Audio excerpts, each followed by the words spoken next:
తెలంగాణ నూతన కార్యవర్గాన్ని all India Congress committee ప్రకటించింది. 27 మందికి ఉపాధ్యక్షులుగా, 69 మందికి ప్రధాన కార్యదర్శులుగా టీపీసీసీ కార్యవర్గంలో చోటు దక్కింది. వర్కింగ్ ప్రెసిడెంట్ పదవులు లేకుండా కమిటీని ఏఐసీసీ ప్రకటించింది. ఉపాధ్యక్ష, ప్రధాన కార్యదర్శుల పదవులను భర్తీ చేసింది. కార్యవర్గంలో ఎంపీ, 5 ఎమ్మెల్యేలు, 2 ఎమ్మెల్సీలకు చోటు లభించింది.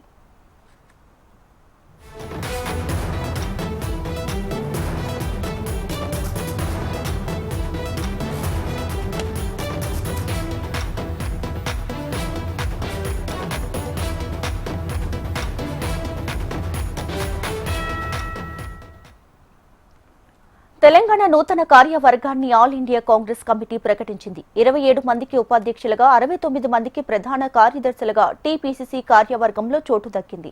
వర్కింగ్ ప్రెసిడెంట్ పదవులు లేకుండా కమిటీని ఏఐసీసీ ప్రకటించింది. ఉపాధ్యక్ష, ప్రధాన కార్యదర్శుల పదవులను భర్తీ చేసింది. ఇక కార్యవర్గంలో ఎంపీ, 5 ఎమ్మెల్యేలు, 2 ఎమ్మెల్సీలకు చోటు లభించింది.